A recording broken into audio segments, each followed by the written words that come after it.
प्रगति पूर्व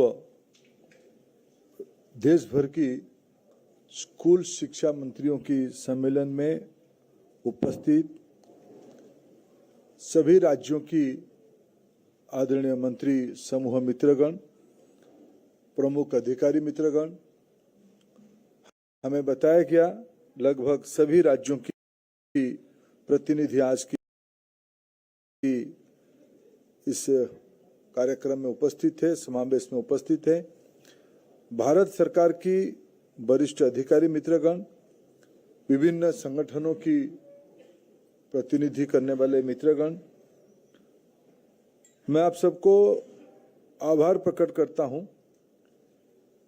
एक प्रकार शायद ये बैठक 29 जुलाई को होने वाला है। प्रगति की मीटिंग 29 जुलाई को होगा। 29 जुलाई हम सभी के लिए एक महत्वपूर्ण अवसर है।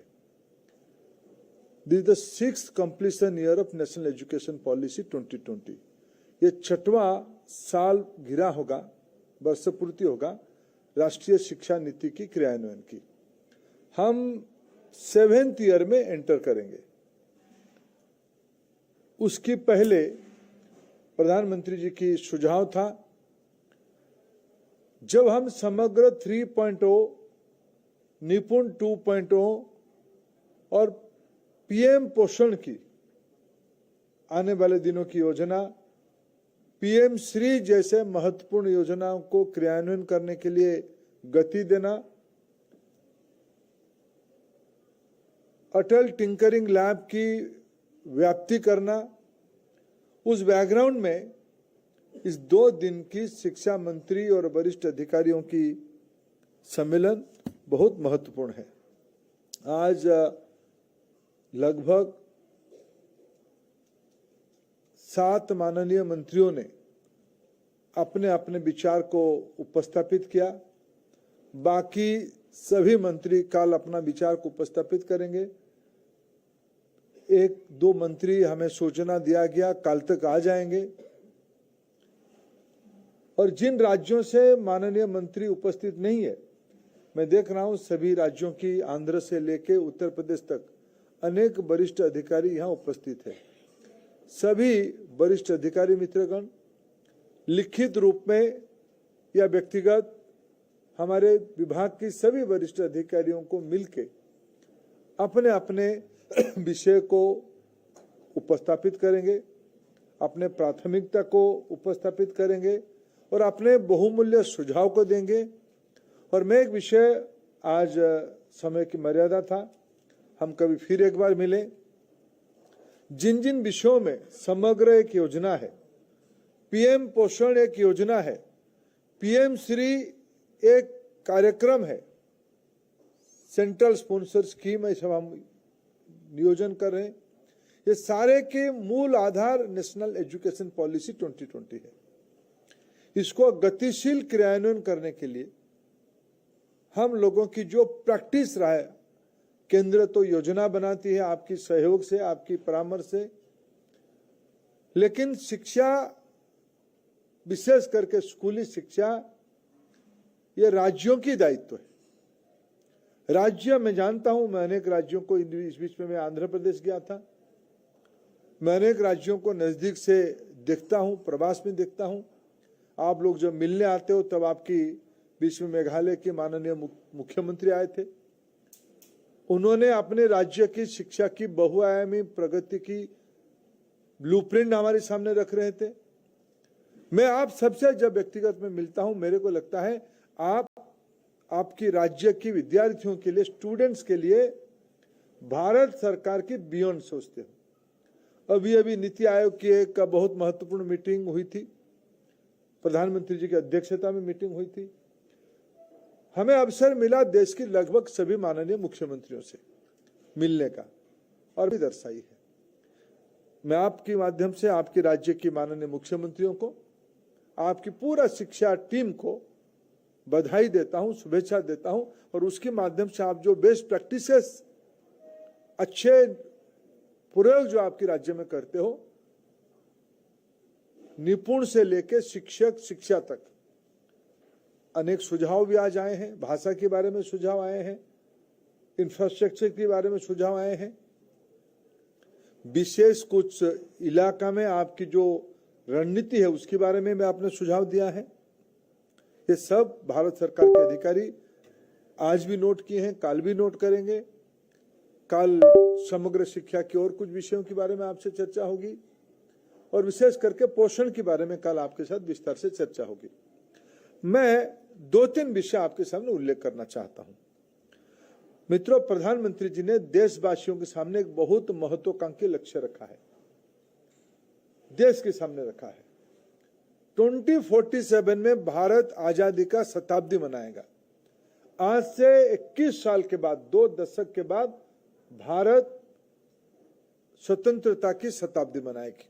विकसित भारत हम सबकी लक्ष्य है और ये विकसित भारत लक्ष्य पूरा करने की सबसे ज्यादा जिम्मेवारी किसके पास है? तो आज जिनके हाथ में शिक्षा विभाग है, विशेष करके स्कूल एजुकेशन डिपार्टमेंट है। अभी पंकज जी हम सबको यूडाइस की डाटा को इंटरप्रेट करते हुए बता रहे थे, भारत में अभी लगभग 25-26 करोड़ से थोड़ा ज्यादा, नियरली 25 करोड़ बच्चे स्कूल में हैं। वास्तविक इसी आयु वर्ग में अगर आज हम 15 साल की पढ़ाई को यानी बाल बाटिका 1 एंड 2, ये हमारी WCD डिपार्टमेंट और शिक्षा डिपार्टमेंट की जॉइंट रिस्पॉन्सिबिलिटी है। धीरे धीरे बाल बाटिका 3 स्कूल में कोलोकेट होगा या स्कूल अपना प्रारंभ करेगा। मैं कई राज्यों को जानता हूं, उत्तराखंड, उड़ीसा, ऐसे सारे राज्य अपने सभी स्कूलों में बाल बाटिका शुरू कर दिया है।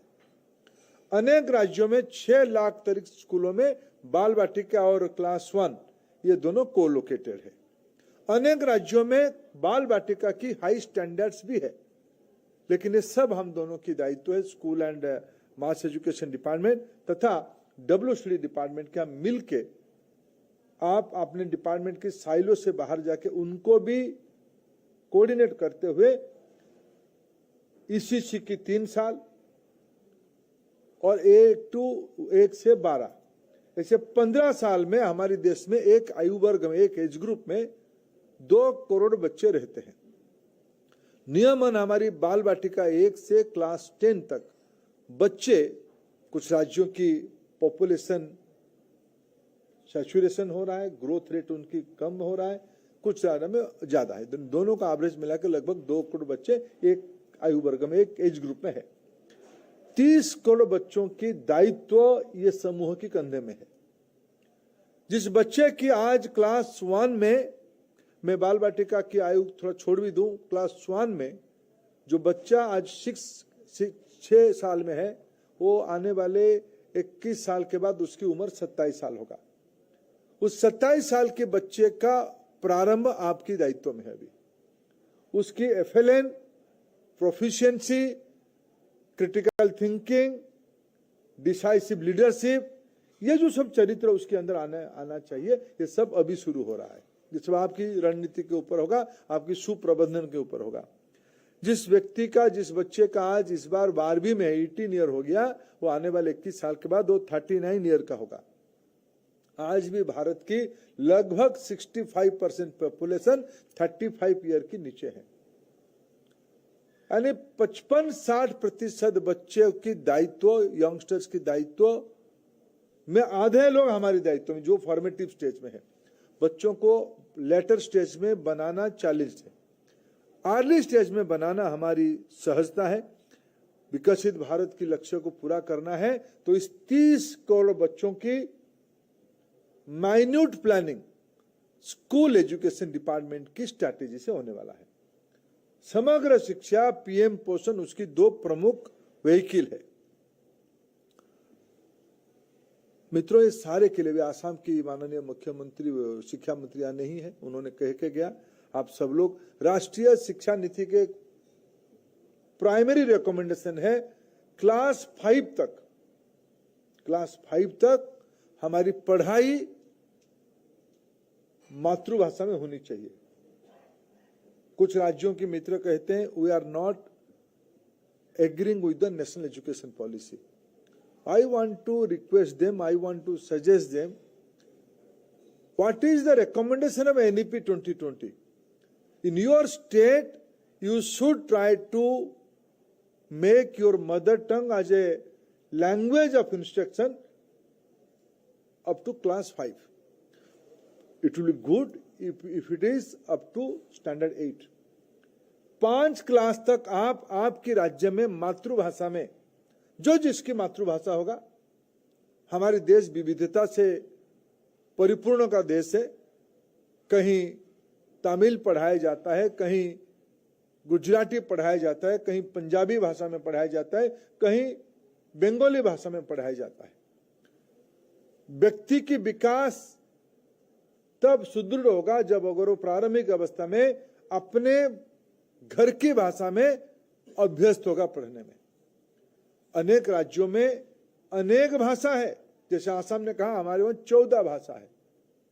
आज भारत सरकार लगभग 120 से ज्यादा द्विभाषी प्राइमर आपके सामने रखा है।